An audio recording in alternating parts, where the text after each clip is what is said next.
Techare. Then I you were here. When you probably and I get chichi. Can you get the capway walker? You bound to him at all one and never. What for the chua called there a camena or that. Okay. Let's introduce them. Kaka Ukponyon vire le Pumayame. Alule mi ape kota Pumayame Hupon. Boba Mayamanya Majagala Reka Wanyola. Wala biata nawe. Bere viwere ma kwene vinya ware. Obo Anton no viene bien ho nyan loko. No bien ho nyan loko. Tana chine viwere. Okay.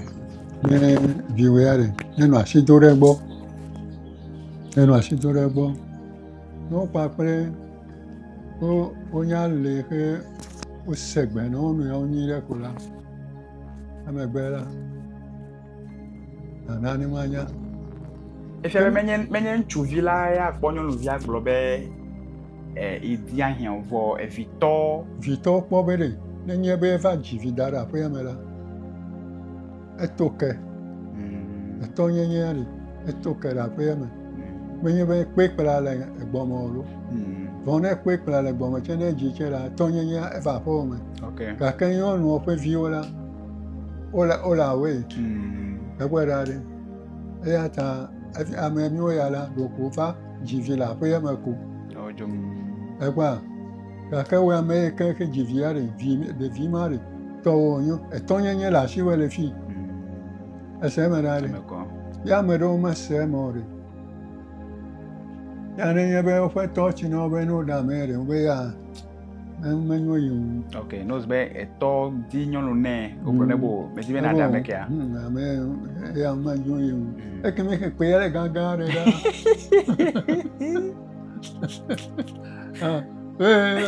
America we fe ke o so mi re ke do ke ya re. E ya ko ya re. O ya re o ma tin ya wo to wa no. Egbe yala glen of yes roya so human. Ya no vie se vevere bon de jere na fi fo java mo. Okay. Ta fe nos be evitopo de vi nyonu via yo ba tu nyonu via tobo no ko ovina e vino wade ya am nyonu via to chel no de jibe o no fame vi onya so no ne ogome kwa no kai na ji chofuma E fe ma re no via ta na we. Okay. Wa via ta na we. E wa wo de ko no de ta na we. Wa na wa kula ko va pe we na yo ba civi. Okay. A civi tu o de ya kemi. So kemi jela. Ya pete mi ya, pede kama vi wa pede mi no mi wa. Alo pede ko me si. Mchiano fu me vi ka ya la. Ne ma jouer, que bien ya veve voilà. Me bien ro pin. Okay, obe esron de ma e be fume me to e ma. Fume me to kemi. O ten di esron le fume me. Okay, mi na me ne kole. No zbe me kariji be fume legben le miasi. Ta no zbe le fume me. Ame ka pa vi tongbe watande le fume me. Ame si ame pe vi ko ya. Oh, le fume amere.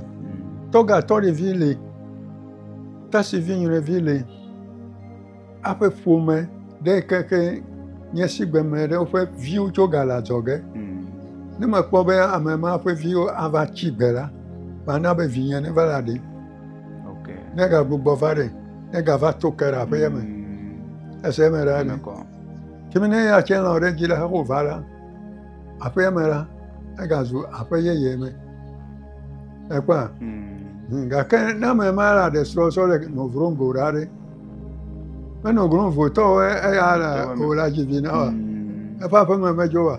Me jo le mi agbo wa. Kemi o yan no fe fi ke jile. Na me re kama nya de le mi azo mo ko bo. Fi bi a chro. Piu. Okay. Ta o ten di e fume stron. So a joga che fa. Ade to we to mi apa pe me fa. Ade to bota me o me. Enye fume me. Ati ade fa. Togbe fifia so hio o me ten le stron de ji hosel. Nukata ela be gban so hen chuvi gero la me ten le stron de o. obe nui heta nyebe ne yo yi sronde pe sronde de nu fefle o pli nu wona o ngona na yo wala eso na gbo apa ta na be yo mekate amegero mekate le sronde o ye mai me no de sronde nyete fe ya nu fefle o so na gbo pam ne ma bele kimi no ko gbe bere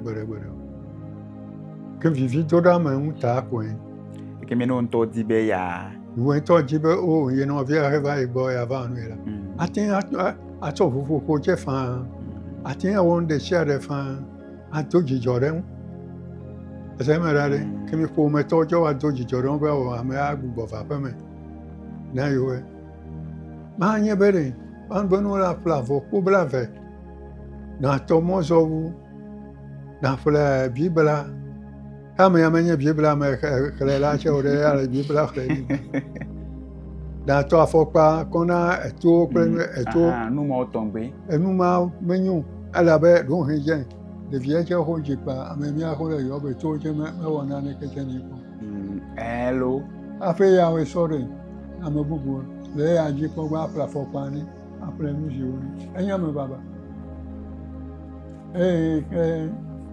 Nye me se gome nyire ya gake mfufuwe mfufuwe tata e mai mere ne mi ve yo adesro no kaklo no kawe mi plenalo enye kon nu hahia o he vito evi nyonu vie to ten bia na to ntu vie to pe ko meto gbo onu yo wa na ko nye be nyonu ori o fa no ori nu yo kenye nu sa sa ne nyonu ori o brole na vito fa viwe ya o jina apa to ha pere egbo mo ko na gbo ada pleje menu no be efo mo ya no nya be ele soro fe okay be amabu bure ka ma ga gbele wa wo nu yo ke jebe wa pa ji pe nu zero akoko ni be wa no zo gbo pa pe okay wa plavo koni be abomara ya wa no tata fe no nu dane ayu wo na mu ma pete na fe vinyon wo afe o vole ko yinare atufe eso no wa bu ame ya atufe hela wa gbogbo be amede keke nyonu he desro ke mo vula atufe po okay kame ma vula atufe po ro ka ko njifiwe e via o sodo mire la pemela waji eya ole na ke chona gbe nyonu la okay waji wani jine nyonu la eya le ejodona nyonu e ke kulogbe gbo le wa dojo ni wa do chizu ni amema pena ke ko cho dojo e pe ko lo chizu ni apo ko la le apo gbo apo va peme apo wa va danu na apo me yare elike mega jojo gbela apoya me gbela ebe ame ihe ba eme gba tu po ho ba dojo na nyonu a ta ya che ma gba tu eme po akene we ke nya hotel ton enya ba nyonu o chere nya dojo ne ko a chere ya je da fo tu ya na nyonu gerela ya pare kama ho nya le ku fún akole ka achi ofe vio achi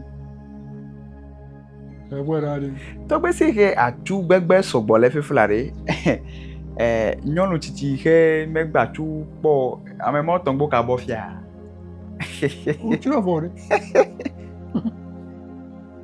chiro because mia atu gbegbe sron dede alo tron tepe le gbegble amo pe sron dede sron po le gbegble me nyavio tanos ba me bubu de fefula ko le sron de me le ta me bucho fefula ba me bubu le sron do bono di nyonu ide ike me gba tupo ne ba dojo na nyonu de o kai ika won e bia wo tinobo ameara e po via o pete o chia on no sron bo pa me gbe ko ka sro ku gake xɔ srɔ̃ ƒutse la wole kple ɖeviwo eseme ɖa ɖi amewo nɔ la dana amea hafi wòava ava do dzo na amea na wɔ kemi ame ma ƒe afɔ ɖeɖe la maɖe afɔ le aƒea me kpɔ gbeɖe kaka tsi wota afɔ. Tɔgbe no zu be ame ɖe yi ke ɖomanyi wole ame ɖe yi ke eɖe srɔ̃ megba tu kpɔ dino ava ado dzoa vɔ ame ɖe lia megba tu vɔ atuɔ etrɔ megbe le gbɔ ɖe woata ŋkɔ ame ma tɔgbe tsa ahosia ke me etrɔ atuɔ ku le gbɔ vɔ mega ɖe srɔ̃ ɖeke wòka le nenema kɔa. Nye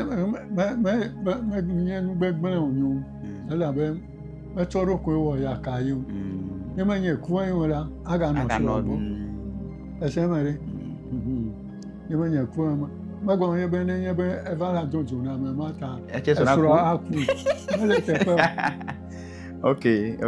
Gɔya kaya ko ma bia be de gbedodoɖa wònyo be ya si be yewo kpakple yi srɔ̃ yiwo le gake yi menya nuwo ya dzɔ ƒe megava nɔ anyi gake dzo yi ke do ne yi le me be de eya ne ku eseme ɖe enu mitsɔ kɔ gblɔ ya ɖe eya nye akpoxɔnu nya ɖeke mele ke agblɔ kple nu ke Mawu maxɔe na o eya nye nu.